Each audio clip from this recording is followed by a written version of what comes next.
नीयत सच्ची हो तो पूरी कायनात आपके हक में खड़ी हो जाती है। ਮਾਨ ਸਰਕਾਰ ਨੇ ਨਹਿਰੀ ਪਾਣੀ ਦੀ ਸਮੱਸਿਆ ਨੂੰ ਨਜਿੱਠਣ ਵਾਸਤੇ ਬਹੁਤ ਵਧੀਆ ਕੰਮ ਕੀਤੇ ਆ। ਸਾਡੇ ਖੇਤਾਂ ਨੂੰ ਪਾਣੀ ਪੂਰਾ ਲੱਗਣ ਲੱਗ ਪਿਆ ਜੀ। मांझा, मालवा, दुआबा और पुआध के इलाके दुआएं दे रहे हैं। ਮਾਨ ਸਰਕਾਰ ਦਾ ਬਹੁਤ ਬਹੁਤ ਧੰਨਵਾਦ ਕਰਦੇ ਹਾਂ। ਇਸ ਜੂਨ ਜੁਲਾਈ ਜਦੋਂ ਝੋਨੇ ਦੀ ਫਸਲ ਹੋਊਗੀ ਇਹ 85% ਤੇ ਪਹੁੰਚ ਜਾਾਂਗੇ।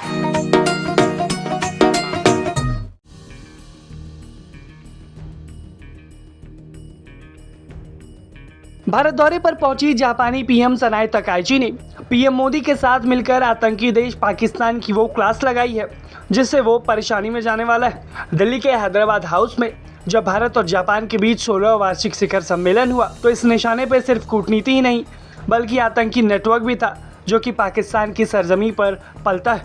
पीएम मोदी ने जापानी पीएम को अपनी छोटी बहन बताया और इस भाई बहन की जोड़ी ने मिलकर पाकिस्तान और उसके पाले हुए आतंकियों को जैसे कि लश्कर और जैश की कमर तोड़ दी है। दरअसल भारत और जापान ने मिलकर एक ऐसा संदेश दिया है जिससे पाकिस्तान की मुश्किलें बढ़ने वाली।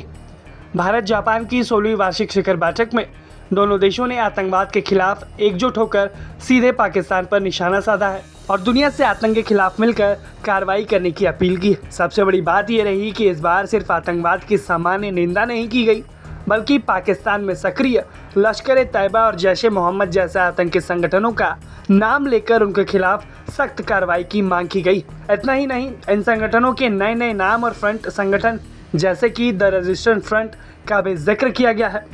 आपको बता दें कि ये वही संगठन है जिसने पहलगाम हमला किया था। प्रधानमंत्री नरेंद्र मोदी और जापान की प्रधानमंत्री सनाए तकाइची के बीच इस अहम मुद्दे पर बातचीत हुई, बैठक भी हुई और उसके बाद जो संयुक्त बयान जारी किया गया उसमें साफ तौर पर कहा गया कि आतंकवाद किसी भी रूप में स्वीकार नहीं किया जाएगा। सीमा पार से होने वाले आतंकवाद के खिलाफ पूरी तरह दुनिया को एकजुट होकर कदम उठाना होगा। दोनों नेताओं ने यह भी कहा कि सिर्फ आतंकियों को मारना ही नहीं बल्कि उन्हें फंडिंग देने वाले, उन्हें पनाह देने वाले और उनका समर्थन करने वाले पूरे नेटवर्क को ख़त्म करना ज़रूरी है। यानी कि सीधे सीधे पाकिस्तान जैसे आतंक परस्त देश पर कार्रवाई की मांग। भारत और जापान ने मांग की है कि ऐसे सभी लोगों को बिना किसी देरी के कानून के कटघरे में लाया जाना चाहिए। ये बयान इसलिए भी बेहद अहम हो जाता है क्योंकि जापान आमतौर पर अपनी सुरक्षा चिंताओं को पूर्वी एशिया, उत्तर कोरिया और चीन तक सीमित रखता है, लेकिन इस बार जापान ने भारत की सबसे बड़ी सुरक्षा चिंता यानी कि पाकिस्तान प्रायोजित आतंकवाद पर खुलकर भारत का साथ दिया। इसे दोनों देशों के बीच बदलते हुए बदलाव के तौर पर देखा जा रहा है, जहां पर दोनों देशों की दोस्ती गहरी हो रही। बैठक के दौरान प्रधानमंत्री नरेंद्र मोदी ने प्रधानमंत्री सनाए तकाइची को अपनी छोटी बहन बताया था, जो कि दोनों देशों के बीच बढ़ते विश्वास और मजबूत रणनीति का संकेत देता है। हालांकि ये बैठक सिर्फ आतंकवाद तक सीमित नहीं रही। भारत और जापान ने रक्षा और सहयोग को मजबूत करने पर भी सहमति जताई है। भारतीय नौसेना के लिए यूनिफाइड कॉम्प्लेक्स रेडियो एंटीना यानी कि यूनिकॉर्न प्रोजेक्ट को आगे बढ़ाने पर सहमति बनी है, जिससे मेक इन इंडिया के तहत रक्षा तकनीक में बड़ा सहयोग मिलेगा। इसके अलावा दोनों ही देशों ने समुद्री सुरक्षा, सैटेलाइट निगरानी, नौसैनिक अभ्यास और हिंद प्रशांत क्षेत्र में सहयोग बढ़ाने पर जोर दिया है। संयुक्त बयान में चीन का नाम लिए बिना ही दक्षिण और पूर्वी चीन सागर में ताकत के दम पर यथास्थिति बदलने की कोशिशों पर भी दोनों देशों ने गंभीर चिंता जताई। यानी कि साफ है कि भारत और जापान ने एक साथ मिलकर न सिर्फ पाकिस्तान को निशाना बनाया बल्कि चीन को भी निशाने पर लिया।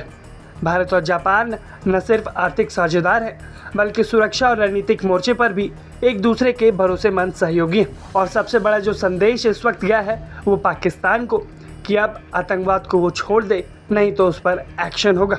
दुनिया के प्रमुख लोकतांत्रिक देश भी खुलकर पाकिस्तान में सक्रिय आतंकी संगठनों का नाम ले रहे हैं और ये बताता है कि अब वक्त बदल चुका है। अब देखना ही होगा कि अंतर्राष्ट्रीय स्तर पर इस बयान का क्या कुछ असर देखने को मिलता है। खबर यही है कि भारत और जापान ने मिलकर आतंकिस्तान को निशाने पर लिया। आप भारत जापान के इस साझा बयान को कैसे देखते हैं, हमें कमेंट सेक्शन में ज़रूर बताएं। ब्यूरो रिपोर्ट, भारत तक।